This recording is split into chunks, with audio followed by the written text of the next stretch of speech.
Если смотреть на Италию со стороны, может показаться, что у нее вообще нет никаких проблем. Это страна, в которой хочется замедлиться. Здесь красиво, здесь вкусно, здесь не принято смешить. И на фоне мира, который все время куда-то бежит, Италия выглядит почти как убежище, как место, где жизнь еще сохранила человеческий ритм. Но именно в этом и кроется парадокс, потому что самая большая проблема Италии не кричит, не бросается, не пугает заголовками. Она выглядит как кризис, она выглядит как нормальность и как просто привычный фон. И от этого она становится еще опасней. Италия стареет. Не резко, не драматично, не так, чтобы завтра просто все рухнуло. Она стареет медленно, год за годом. Именно поэтому с этим так сложно что-то сделать. Об этом говорят уже очень давно. Политики, экономисты, демографы, журналисты, все. Выходят отчеты, публикуются цифры, проходят обсуждения. Никто не делает вид, что проблемы нет. Она признана, она зафиксирована, она даже как-то изучена. И тем не менее ничего не меняется. И вот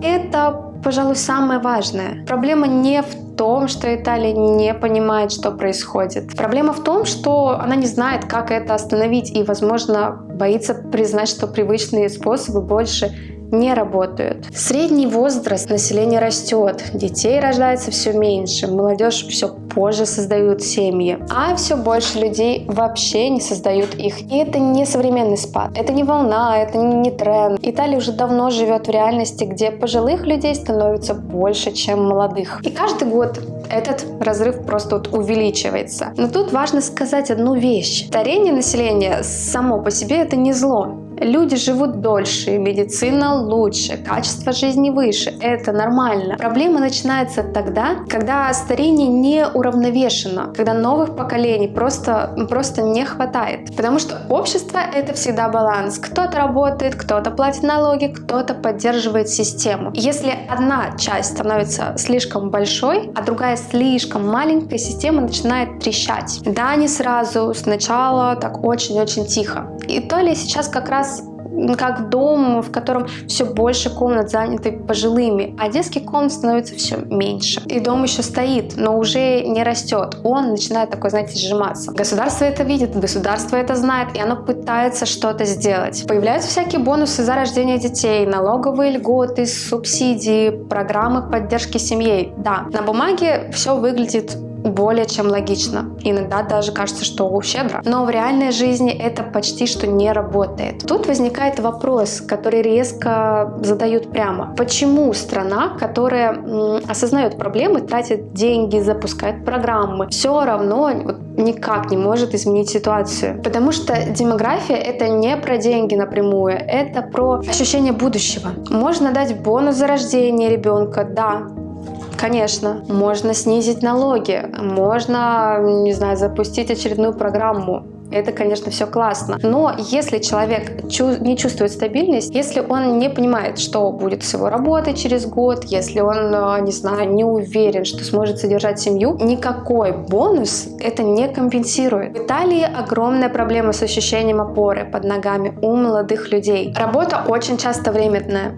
контракты короткие, карьерный рост крайне медленный. Зарплаты иногда не соответствуют стоимости жизни. И это не катастрофа именно в моменте. Это накопленный годами, поколениями эффект. Когда тебе 20, ты терпишь. Когда тебе 25, ты все еще ждешь. Когда тебе 30, ты начинаешь сомневаться. Когда тебе 35, ты либо адаптируешься, либо уезжаешь, либо просто смиряешься. И вот здесь Италия начинает терять будущее не потому, что люди уезжают массово и одномоментно, а потому что они перестают понимать решения, связанные с будущим. Рождение ребенка — это всегда акт веры в себя, в страну, в систему, в то, что завтра хотя бы не будет хуже, чем сегодня. Италия сегодня дает много причин сомневаться. И дело не только в экономике, дело в структуре общества. Италия — страна, где система выстроена под тех, кто уже внутри, под тех, кто уже закрепился, под тех, у кого есть жилье, стаж, пенсия, накопление. Для них она работает.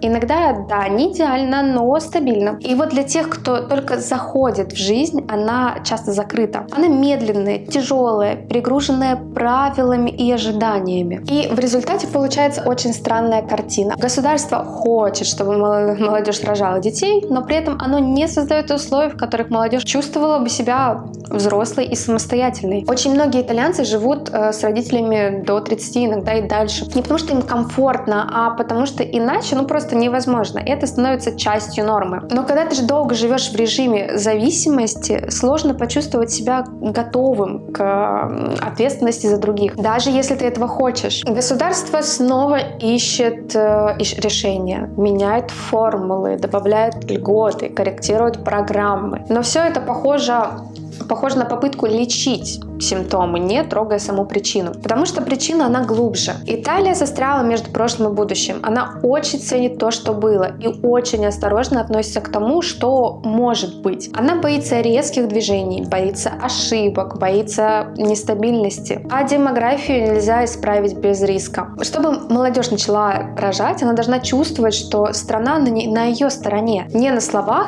а в обычной повседневной жизни. В работе, в жилье, возможности ошибиться и не сломаться. Пока этого нет, любые попытки будут выглядеть как такое латание дыр. И вот что самое тревожное. Время здесь работает против Италии, потому что демография — это медленный процесс. И если упущено одно поколение, его нельзя просто вернуть. И каждый год без изменений это еще меньше детей, еще больше пожилых, еще больше нагрузки, еще меньше пространства для маневра. Италия ищет выход, но ищет его очень осторожно, слишком осторожно, так, чтобы не потревожить тех, кому и так неплохо. А без этого ничего не выйдет. Потому что самая большая проблема Италии не в старении как в таковом, а в том, что страна не решается изменить себя ради будущего. Она надеется, что все как-то решится само, что баланс восстановится, что очередная мера сработает. Но демография не верит в сказки, в как-нибудь. Именно поэтому сегодняшний разговор о старении населения — это не разговор о статистике, это разговор о выборе, о том, как Италия хочет быть дальше. Страной спокойного угасания или страной, которая рискнет и попробует перезапустить себя. Пока что она колеблется, да, и время продолжает идти. И, наверное, самое важное, что стоит понять после всего этого: у Италии нет какой-то одной плохой ошибки, нет одного простого решения. Старение поколения — это не провал конкретного закона и не результат одного неверного шага. Это итог многих лет осторожности, откладывания, желания ничего резко не менять. Италия не игнорирует проблему, она о ней знает, она о ней говорит, она даже пытается что-то делать. Но все эти попытки пока выглядят, как будто страна боится идти дальше определенные черты, боится тронуть сам фундамент, боится нарушить привычный баланс, который удобен сегодня, но опасен завтра. Проблема в том, что демография не умеет ждать. Ей все равно, готовы мы к изменениям или нет. Она просто идет своим ходом. И каждый год без серьезных решений. Это не пауза, а шаг назад, который потом будет очень трудно отыграть. Италия сейчас не в точке катастрофы, но она и не в точке равновесия. Она где-то посередине, в состоянии долгого ожидания. А именно это состояние самое коварное. Потому что оно создает иллюзию, что время у нас еще есть. А времени все меньше. И, возможно, главный вывод здесь очень простой и даже немного неприятный. Нельзя исправить старение населения, не меняя саму страну. Нельзя просить молодых строить будущее там, где они не чувствуют себя частью этого будущего. И никакие бонусы, никакие программы и лозунги не сработают, пока это ощущение не появится. Италии рано ставить крест на себе. У нее есть ресурсы, культура, люди, потенциал. Но вопрос не в том, есть ли у нее шанс. Вопрос в том, готова ли она рискнуть своим комфортом ради завтрашнего дня. Потому что самая большая проблема Италии сегодня — это не возраст ее населения, а неопределенность ее выбора. И чем дольше этот выбор откладывается, тем дороже он будет стоить.